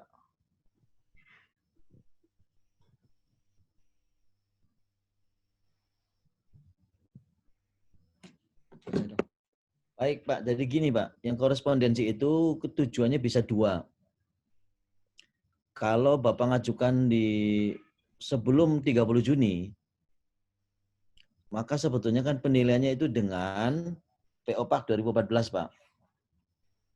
Kalau diajukan menggunakan sebelum diajukan baik baru maupun perbaikan itu sebelum 30 Juni 2020 maka tetap dinilai menggunakan PO PAK 2014. Nah, kalau reviewer minta bukti korespondensi itu tujuannya bisa 2. Pertama, untuk memastikan bahwa tulisan yang dikirim itu ada tulisan yang original. Kenapa? Karena biasanya jurnalnya itu jurnal yang di pinggiran. Di pinggiran itu antara reputasi dan tidak bereputasi. Jurnalnya itu. Atau diindikasikan jurnalnya itu misconduct atau predator lah kayak gitu. Sehingga diragukan, bahasa saya itu, diragukan sehingga bukti. Nah, pembuktiannya adalah dengan cara mana bukti korespondensinya. Kalau ada korespondensi yang bisa diajukan, baru bisa diyakinkan bahwa oh tulisannya ternyata bagus, walaupun jurnalnya tidak bagus, berarti ini jurnal direview. Karena kalau tanpa ada korespondensi, maka kemungkinan besar tulisan itu tidak direview. Tadi kan di awal saya katakan ada beberapa jurnal internasional yang diklaim sebagai bereputasi, tetapi di dalam kriteria internasional bereputasi itu kurang memenuhi. Salah satunya adalah misalnya penulisnya itu atau auditor board-nya itu kurang dari 4 negara. Kemudian penulisnya rata-rata didominasi oleh penulis Indonesia. Banyak sekali sebetulnya cara terbitnya tidak konsisten. Misalnya kadang terbit sebulan sekali itu sampai 60 edisi, sampai 60 artikel.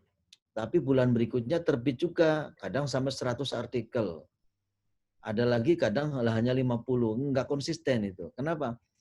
Karena biasanya jurnal-jurnal semacam ini yang terindikasi predator. Jadi berapapun yang dikirim ke dia itu diterbitkan. Nah, masalahnya ada beberapa yang dianggap tulisannya bagus dan direview melalui proses review. Nah, proses review itu salah satunya dengan korespondensi, Pak. Jadi kalau tadi kalau di 2014, kalau menggunakan 2014 memang masih mengharuskan penulis pertama itu harus sekaligus sebagai penulis korespondensi itu. Itu yang kedua. Jadi bisa hanya sebagai klarifikasi untuk reputasi jurnalnya supaya tulisannya itu dianggap layak itu atau sebagai pembuktian karyanya. Demikian, Pak.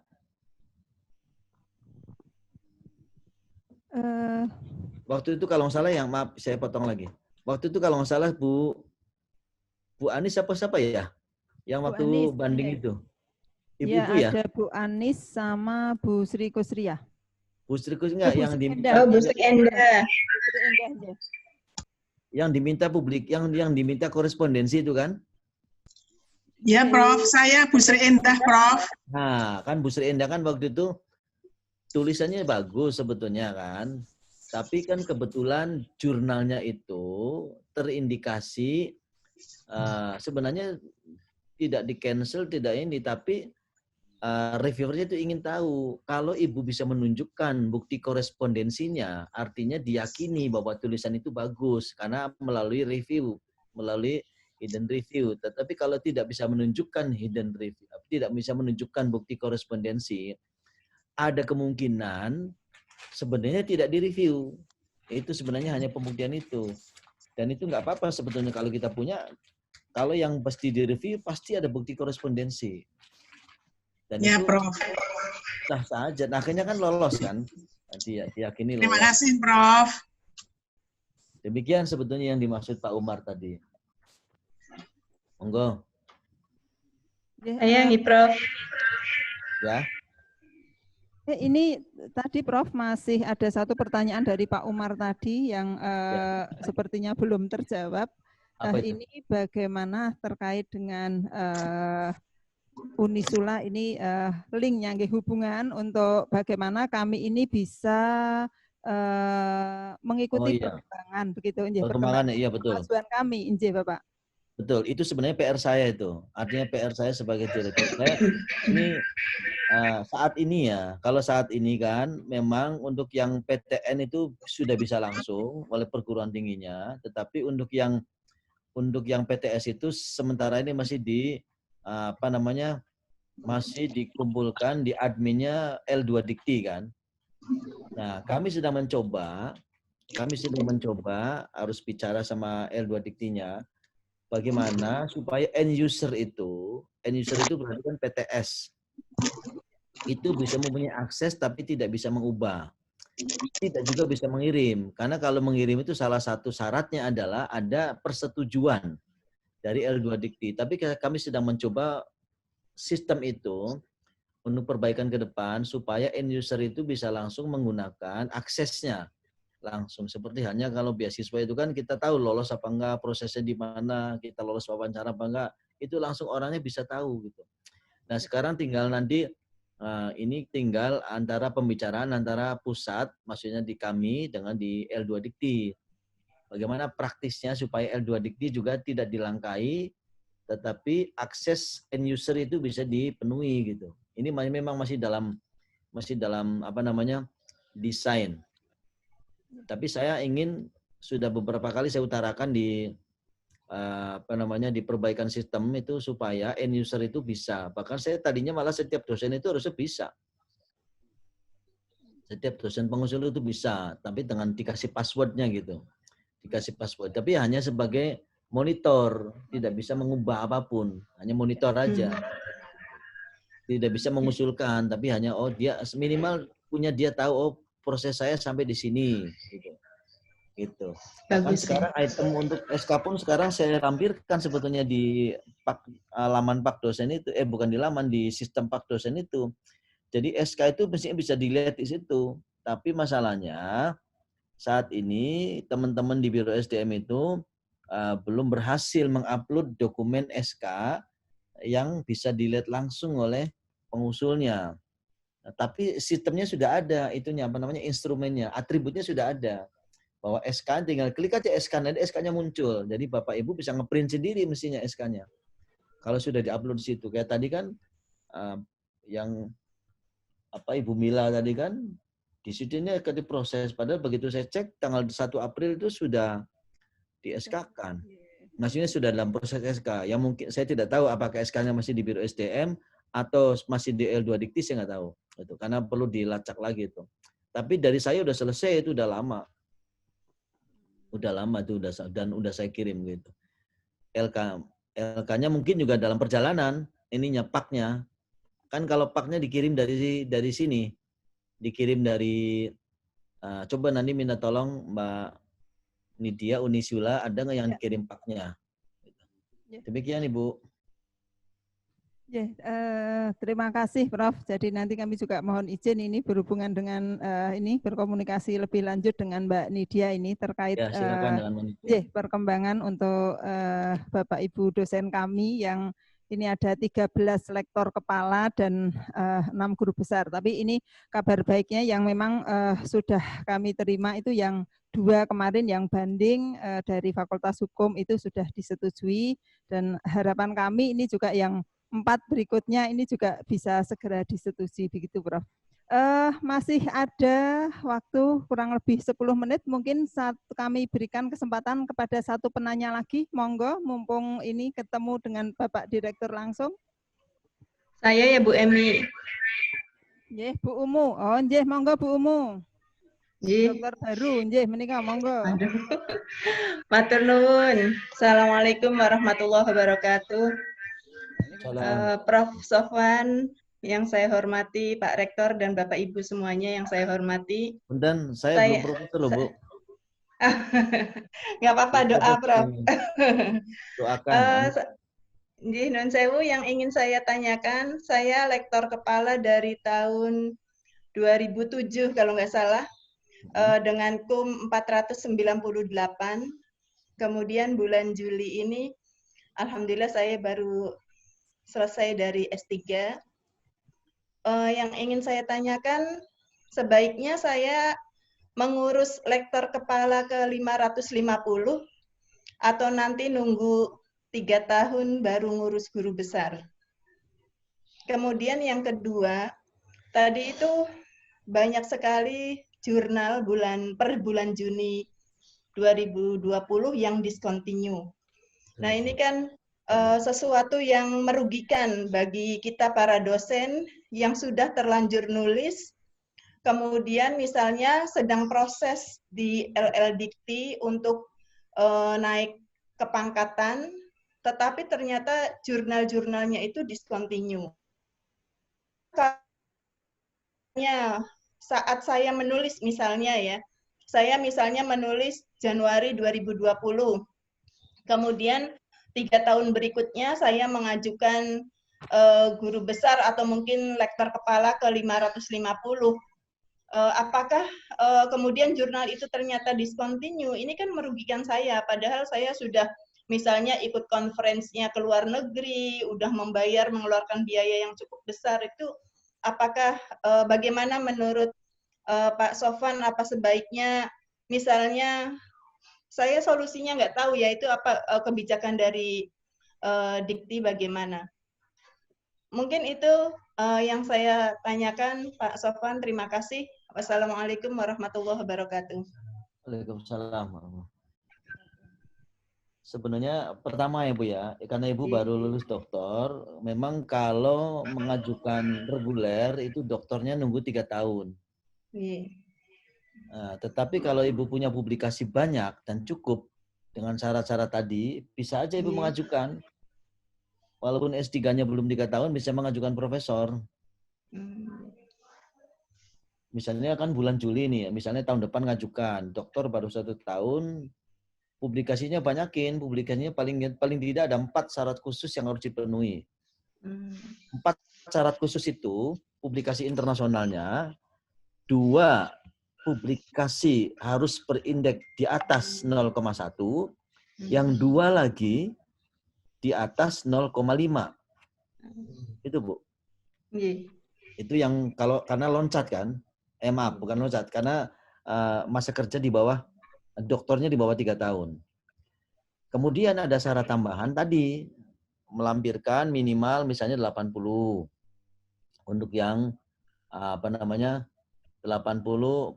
maaf, ini dulu syarat tambahan khususnya misalnya pernah mendapatkan hibah, kalau tidak pernah membimbing program doktor, kalau tidak lagi pernah menguji program dokter, kayaknya enggak ya kalau program dokter karena baru dokter ya. Jadi nomor 2 dan 3 enggak mungkin, atau pernah sekurang-kurangnya sebagai jurnal internasional bereputasi yang berbeda. Ini pernah belum? Belum. Jurnalnya sebagai punya reviewer. 2, Q3 dan Q4. Enggak, sebagai reviewernya, bukan sebagai penulis. Oh, belum. Artinya satu-satunya yang mungkin adalah pernah mendapatkan hibah penelitian kompetitif. Pernah. Atau penugasan. Nah itu saja udah cukup Bu. Itu sebagai syarat tambahan. Kan atau itu. Jadi pernah mendapatkan hibah penelitian kompetitif, penugasan tingkat daerah atau nasional atau kementerian atau internasional atau korporasi atau bahkan kompetitif di internal perguruan tinggi. Tapi Ibu harus sebagai ketua. Iya. Nah kalau itu pernah, itu syarat tambahnya udah terpenuhi. Tinggal jurnalnya harus 4. Jurnalnya 4 itu publikasinya maksud saya. Publikasinya 4 sebagai syarat khusus, 2 yang indeksnya di atas 0,1, yang 2 lagi harus di atas 0,5. Nah, 0,5. Terus ada syarat tambahan yang kedua lagi Bu. Melampirkan bukti pembimbingan paling sedikit 80 kredit untuk berasal dari bimbing. Itu gabungan itu. Bisa bimbingan tugas akhir, bisa bimbingan KKL, bisa bimbingan KKN, bisa PKL, bisa magang, bisa kegiatan mahasiswa. Jadi bukan 80 kali, tapi 80 orang. Oh, iya. Yang setara dengan kredit. Jadi misalnya KKN itu yang dibimbing berapa orang? 10 orang misalnya. Ya itulah 10 sudah masuk. 10 KKN itu. Nah, kemudian tugas akhir pernah berapa orang? Tugas akhir misalnya di waktu di D3 di S1 pernah 10 orang, sudah masuk 20 orang. Nah, kemudian di kegiatan kemahasiswaan pernah enggak? Di PKL pernah enggak? Jadi sebenarnya bisa ini. Sebenarnya ini syarat-syarat ini adalah syarat-syarat yang bisa dicapai. Jadi artinya gini, bukti proses pembimbingan itu harus setara dengan 80 poin, maksudnya begitu. 80 poin itu bisa berasal dari macam-macam. Tidak harus satu. Gitu. Ya. Kalau itu tidak, misalnya kan harus ada misalnya yang lain-lain. Tapi ini paling mungkin ini kalau dosen pasti melakukan ini. Gitu. Nah itu yang pertama ya Bu ya. Untuk Ibu. Jadi kalau mau cepat ya. Tapi kalau Ibu mau sabar ya tunggu dokternya 3 tahun baru mengajukan. Toh ini masih cukup umurnya kan. Masih belum mau pensiun, masih lama kan. Jadi Ibu tunggu saja kalau mau ini S3-nya nanti nunggu 2023 dulu. Begitu 2023 Ibu ajukan. Nah, sekarang Ibu neliti aja yang banyak. Neliti sama banyak sehingga nanti tidak banyak. Nah, nanti pada saat 2023 kan Ibu sudah menggunakan PO 2020. Itu lebih gampang malah. Ya sama lah dengan PO 2019. Nah, terus yang kedua, pertanyaan Ibu tentang jurnal discontinue. Jurnal discontinue itu kita hitung kapan mulai discontinue-nya. Oh iya. Kalau misalnya gini ya, misalnya Ibu punya tulisan di 2019 pada bulan Agustus misalnya. 2019. Kemudian pada bulan September itu discontinue, maka Ibu masih bisa yang 2019 yang Agustusnya itu. Karena discontinue-nya kan mulai September. Nah, tapi kalau discontinue-nya mulai bulan Juli 2020, sementara Ibu tulisannya terbit di 2 Juli Agustus 2020, maka tulisan itu termasuk dianggap tidak bisa dijadikan syarat khusus. Karena sudah discontinue. Nah, bagaimana caranya? Kita hati-hati kalau mau menerbitkan jurnal itu cek dulu status jurnal itu. Dia sudah discontinue kapan gitu. Apa sudah statusnya discontinue apa bukan? Itu bisa dicek. Masuk ke lamanya dia, kemudian statusnya apa menurut Scopus dan menurut WOS. Kita mau ngirim ini kan hati-hati juga gitu. Nah, kalau misalnya kira-kira sudah discontinue sudah jangan dimasukin, pindah lagi publikasi yang lain gitu. Itu caranya Bu, lebih meneliti sebelum membeli. Ini demikian ya, Ibu moderator, saya kembalikan. Terima kasih pencerahannya ini Bapak. Yang terakhir mungkin monggo dari Pak Rektor, ini sudah jam 11. Silakan Pak Rektor. Matur nuwun Bu moderator, Bu Emi, Ketua Biro Sumber Daya Insani atau Sumber Daya Manusia kalau di Unisula.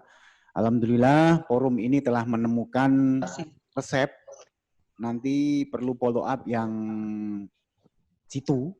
Kami nanti mohon izin bimbingannya Pak Direktur, karena kami mempunyai target-target tertentu, kaitannya harus naik ke lektor kepala dan guru besar.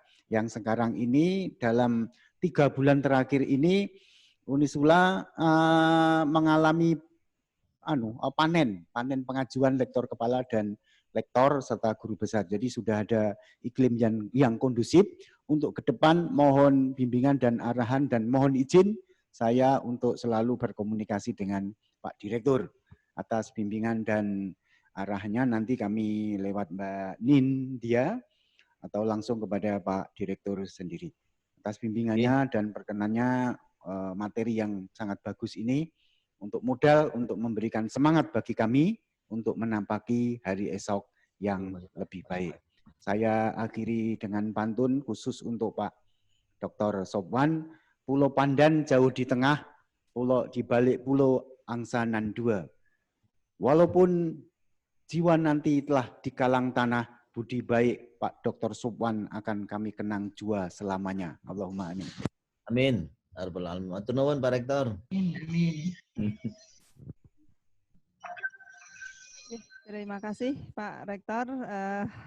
Demikianlah tadi pemaparan dari Bapak Sofwan yang tentunya sudah banyak sekali memberikan pencerahan kepada kita, para Bapak Ibu dosen di Unisula, dan kami berharap Bapak Ibu dosen tetap semangat untuk melanjutkan proses pengajuan jabatan fungsional akademik, baik untuk lektor kepala maupun untuk profesornya, dan yang magister pun monggo tetap bersemangat untuk bisa segera mengajukan, dan mungkin memang kata kuncinya ini di bidang penelitian. Nah, ini yang khusus untuk dipublikasi, monggo kita bersama-sama berhati-hati ketika kita mau mempublikasikan karya ilmiah kita, sehingga karya ilmiah yang sudah kita publikasikan nantinya itu bisa kita gunakan untuk pengusulan jabatan fungsional akademik. Karena memang kemarin beberapa koreksi yang selalu dikembalikan ke draft dosen itu memang rata-rata keterkaitannya dengan bidang publikasi atau bidang penelitian. Nah, ini yang Bapak Ibu yang memang harus lebih kita semua lebih berhati-hati untuk publikasi. Tetap semangat untuk Bapak Ibu semua, dan kami juga tetap mohon bimbingan, mohon arahan dari Bapak Sofan. Monggo kami aturkan kepada Mas Aldino, pembawa acara. Terima kasih. Untuk selanjutnya, monggo untuk ditutup. Terima kasih Bu Emi.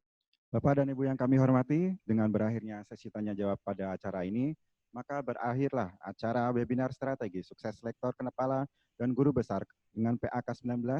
Terima kasih atas kehadiran Bapak dan Ibu semua. Mohon maaf jika ada hal-hal yang kurang berkenan. Marilah kita tutup acara ini dengan bacaan hamdalah.